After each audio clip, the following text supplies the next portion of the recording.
Welcome to this month's edition of Outlook Video, your nationally recognized, award-winning show for gay, lesbian, bisexual, and transgender communities.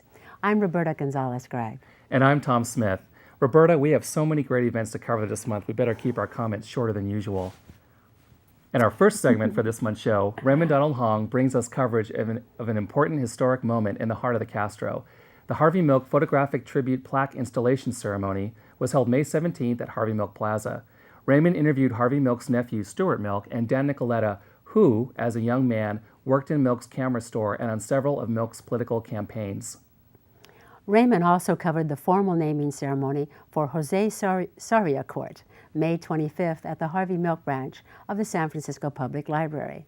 The newly named court, previously 16th Street between Pond and Prospect in front of the library, honors Soria's many contributions to the community as Jose Julio Soria, also known as Absolute Empress I and the Widow Norton. Kim Lawson will bring us coverage of the California Dreamin' 2006 Transgender Convention held this past April at the Doubletree Hotel in San Jose. In the words of the convention planners, whether you attend California Dreamin' for fun, for information, or to take your first steps out of the closet in a supportive environment, we promise you'll have a wonderful time.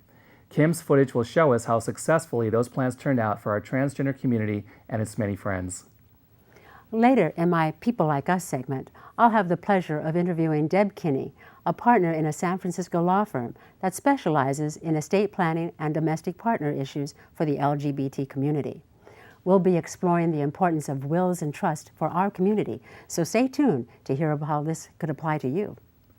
Kim Lawson traveled across the Pacific Ocean to bring us our next piece. Sydney, Australia works hard, or plays hard, to celebrate its Sydney Gay and Lesbian Mardi Gras, and Kim will treat us to scenes from his trip down under. Beauty, mate. Well, Aaron Bruno is keeping the details of his coverage of the Elements fashion show a secret from all of us. I don't know if my mind should be running wild or not. So we'll just have to stay tuned to see whatever surprises Aaron has in store for us. Okay then. I'll hold my breath while we get started with Raymond's coverage of the Harvey Milk photographic tribute plaque installation ceremony. Take it away, Raymond. As part of the Harvey Milk Plaza's landscape refurbishment, the Department of Urban Forestry, under the San Francisco Department of Public Works and Supervisor Bevan Dufty, have co-sponsored the creation of a permanent installation of 3 plaques depicting the arc of Harvey Milk's political career. Harvey Milk was a beloved San Francisco figure, often referred to as the unofficial mayor of Castro Street because of his adept coalition building in and out of the Castro neighborhood. After running 3 electoral bids for county supervisor out of his Castro Street camera store, Milk finally became one of the first openly gay elected officials in the nation. In 1978, a homophobic colleague shot and killed both Milk and his political ally, Mayor George Moscone, in their City Hall offices.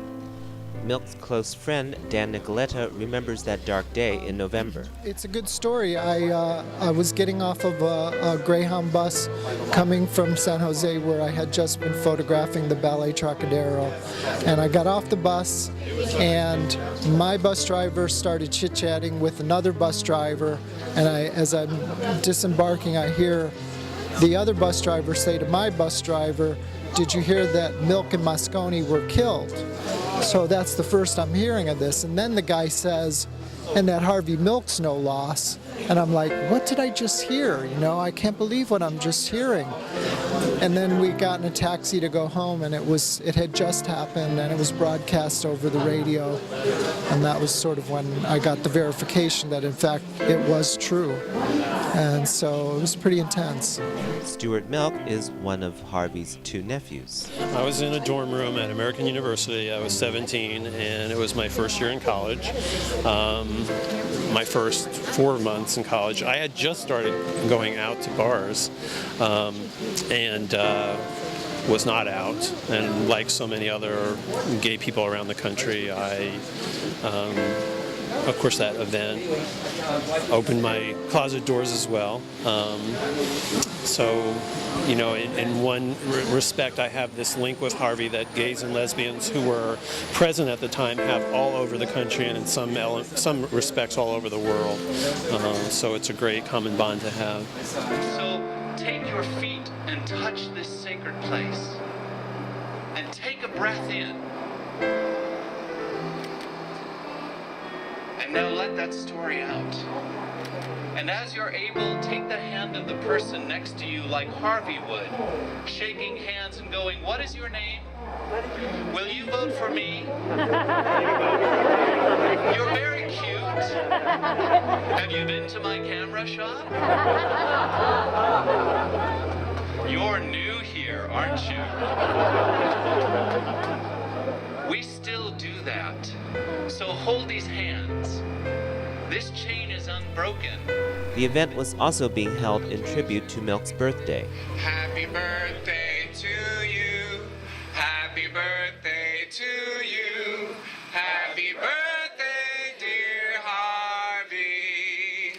Happy birthday to you. On the count of 3. 1, 2, 3. The plaques are made of photographs fused into porcelain enamel and are comprised of 11 images by some of the era's best photojournalists. Dan Nicoletta, Rink, Efren Ramirez, Jerry Pritikin, Don Eckert, Mark Cohen, and Leland Toy.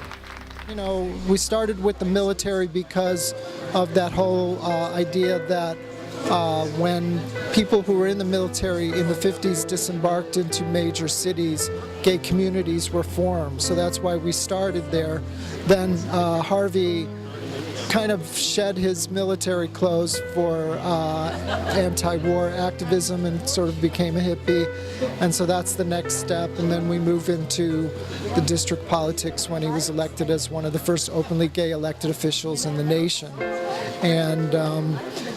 And then, of course, it moves into his few joyous moments during that next year when he was a prominent spokesperson for LGBT civil rights, and then, of course, his assassination. Harvey Milk was born on May 22, and he would have been 76 years old this year.